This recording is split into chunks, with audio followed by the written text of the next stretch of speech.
All right, peace to the planet. My name is Philip, and welcome to another episode of 6 Degrees of Black Mental Health, aka Uncle Phil 41574. That was my AIM name back in the day. Y'all remember the old school social media brothers?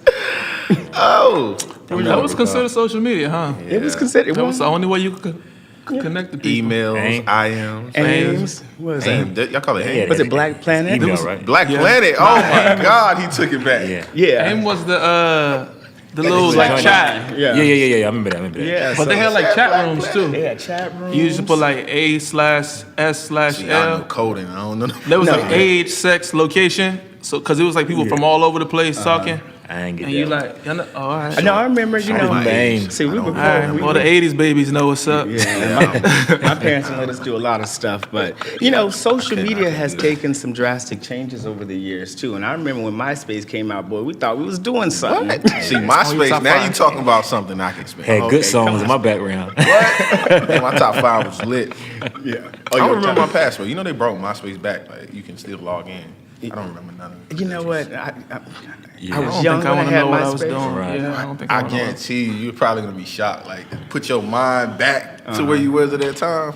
Nah, I couldn't imagine that. So I say one of the things that I'm most grateful for is that I grew up in a day and age when we didn't have social media readily available, and we can make a lot of mistakes, and they will never be seen again.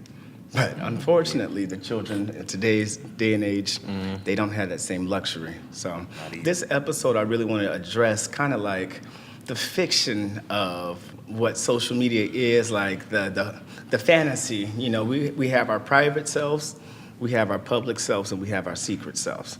And so come sometime with social media, a lot of the lines get blurred, right? And we get caught in our feelings about looking at the fantasies of other people's lives played out through social media. So what are your thoughts, guys? I think it's a good word that you use in terms of fantasies and how other people may present their lives on social media. We can get caught up in, when I say we, but some, because I don't tend to do that. We get caught up in somebody else's lifestyle. myself. Y'all. Yeah. Everybody The others. but me. But you can get kind of caught up in what other people are doing, how their families are doing, not even necessarily the material things, like how their family's doing, their kids are doing, how they're doing professionally, and you can kind of start to compare yourself to them, and then I think that can lead for some to a state of depression or some type of anxiety about if you're not moving fast enough in your professional aspirations or family aspirations. It can kind of start to affect your mental health. I think that was a good point in terms of like how people do get into that comparison mode. But even before that, talking about how like a lot of people do use it to share parts of their lives. And so in some instances it can be a good thing. I'm thinking about just like me, someone who's traveled from state to state, moving around for education and for jobs, how, you know, family and friends can kind of keep up with what you're doing in your life and what you're experiencing. But it does kind of get to that point where you start to compare yourself and look at, well, man, why they here, I'm not there yet, or I wish I could do that, and then you just start thinking about that over and over again. So it just makes me think about how like some things that's created for good and give you that instant access also, I think, end up causing some bad things to happen Right, for sure. in that way. I agree with that. And y'all know, like, social media is like my research. Like, I did my whole dissertation is about using social media. But I can agree with what you said, Delon. But I think for me, it's like social media is a two-headed monster. Like you said, we all move around state to state. We get these experiences. We come from places where people may not think that they can leave their own city, county, let alone state. So it's good to show and just be a representation of what you could be. But also, I think in social media, we kind of do live in this fantasy world where we put the best versions of ourselves up. On IG, we put the best pictures, no rough days. So it kind of slinks the picture of what life really is for people. Yeah. So we have this false expectation of every day being great, and social media kind of takes away the struggle aspect of your journey. Yeah, well, like I said, it allows a space for us to have more access to people, but that access is not genuine. Like, we can touch celebrities now through Twitter, right? There was a day and age in old Hollywood, please. You couldn't do that in the 90s. And they kind of, What? Right. If they had social media back then, You know how many Listen, lawsuits? if we had social media when Michael Jackson got that. Never mind. I'm not gonna go there. See, you about to open up a can 'cause of that worms. was- I don't even know what he was gonna say. I was like Nah, thinking he like, talking about what? when he got I that was charge. talking, no, I was talking about the vitiligo. Don't do in Mike like that, particular. man. Oh, the vitiligo. I was talking about the vitiligo. So like, Oh, okay, yeah. but because that brings up a point too, because like the fantasy of what social media gives us is that like. This is how you should look or present yourselves. And, we always talk about colorism and other issues like that are only compounded through social media. I listened to a podcast the other day, and it was a beautiful young woman. And she's like, I had to stop using Snapchat filters. Like, she said, because I would look at my regular pictures with my regular face, and I thought I was ugly. And she's gorgeous, right? But those filters, you swipe left. Oh yeah, you get the right angle, the right filter, Follow and me. you lit. Right, like, But I think too, like I think we were speaking before about how Bitmojis. If you look at this concept of creating an avatar for you, a year ago, matter of fact, a year ago this time, I went to Ghana, and just working with people from the University of Ghana, I wanted to see how social media impacts their lives, and it was interesting that a lot of people of African descent, when you look at their Bitmojis, the Bitmojis were lighter.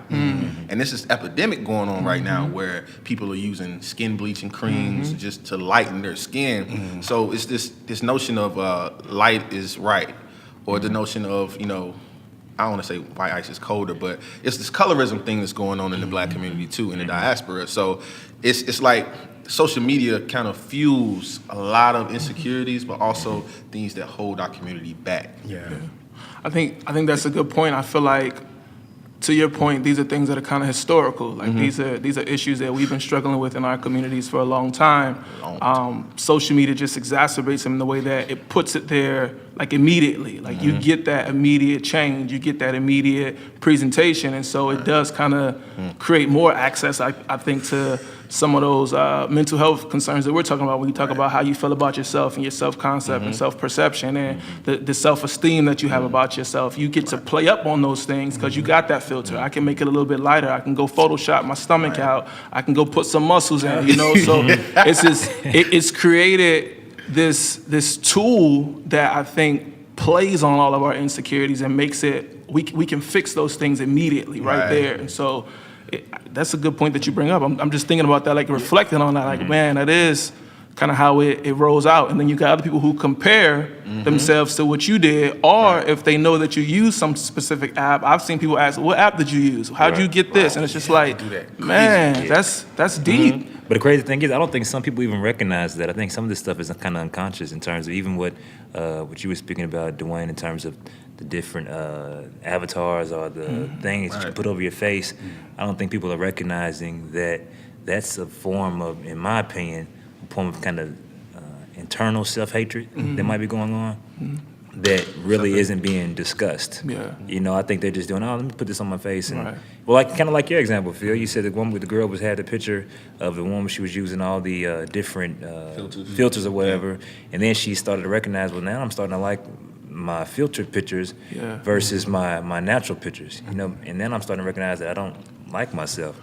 But I think it's normalized because everybody's doing it. Because I could say I've even like put a couple filters on there, put whatever's hot for that day or whatever the trend is. It's just like you think about it as like, I feel like I feel good about myself. I love myself, but it's because it's so normalized. Right. People are just like, oh, it's nothing wrong with that. But I think the other point is that like what we've been trained to think is that we can't present with flaws, and it's not just in terms of like our physical or aesthetically, right? When you think about like how you, even in the black community, you gotta be twice as better. You can't have anything wrong with you. You gotta go to the job interview and make sure that you prep, because you don't wanna give anybody any reason to count you out just because of some of the other things that you present with. And so I think about it in that term of how like we've been getting the message from kids that you're not supposed to have flaws. You're not supposed to accept them, and you're not supposed to, be fallible, because that means that you're just not as good as anybody else. Right. And I think that's an excellent point too, because this is why I think this episode is important, because we want to let the kids know, especially young kids. This is Because they're growing up in it. Yeah, that this ain't real. That ain't real life. I have a friend. This ain't real. Who dressed nice, looks nice, broke, AF. Oh my God. But they know how to Fronting for the post up gram. a we cuss on picture this show? next to a. I think you decide that. Like, you can say what you want. Well, I didn't feel it say in it. your spirit. I didn't say it. Bleep it out. Yeah, no.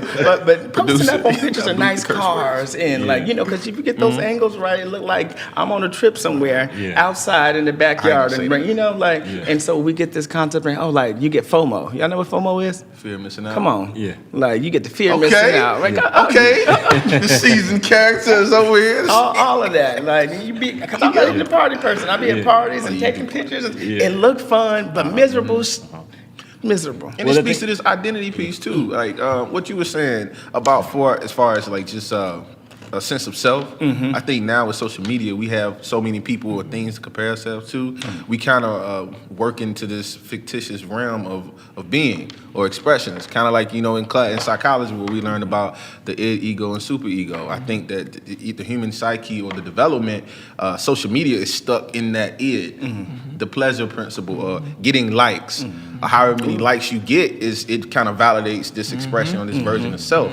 So we got to be, and I think children are unconscious about that because it's an unconscious process for children because they are born into this.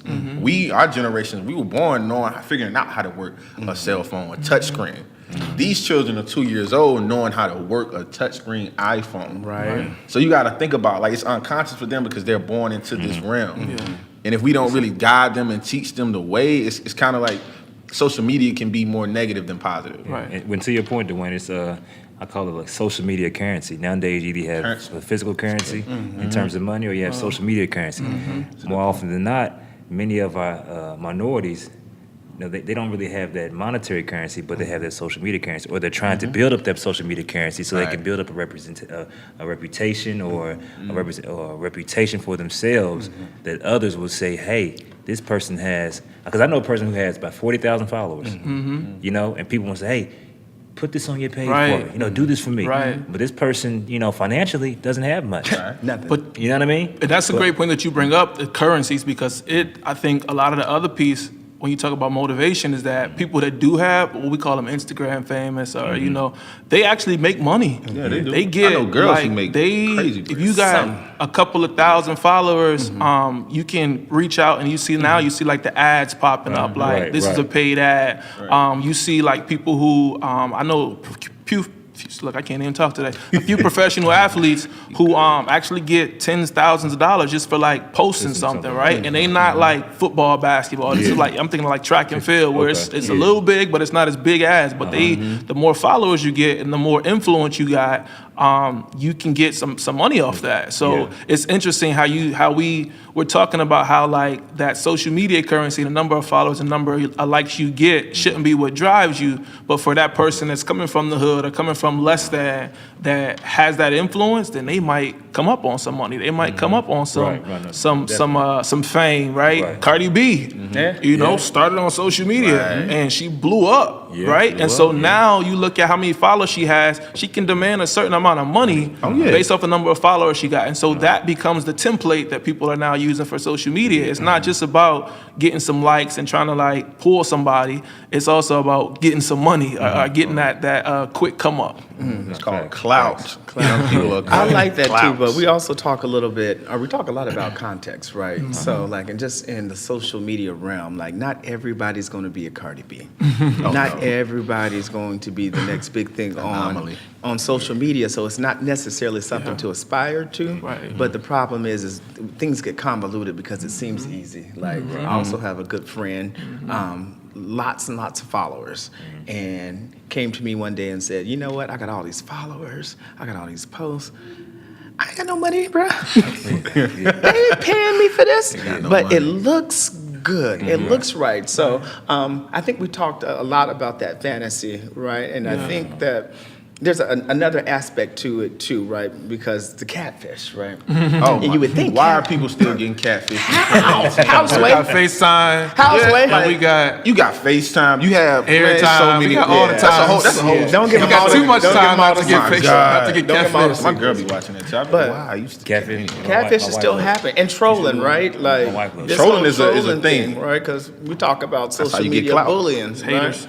right? And so this is how we get caught up too, because social media is important to talk about, because now we have social media bullies, and there have been kids who have killed themselves Cyberbullying. because of cyber. Thank you for the term, doctor, in future doctor. Oh, in training, I'm coming. In training, that works. I'll be there. Yeah, I know. Yeah, I'm about to say, look. I'll be like, hey, They gonna correct us hey, quick. It's only one guy. So, how does these things happen, guys? And what do you think we should do about it? How do we address that aspect? In terms of In terms of like trolling, You can't stop that. cyberbullying. No, not stop it, but how we can teach children how to address it, how they can react to it or respond to it, and how they learn how to ignore certain things, right?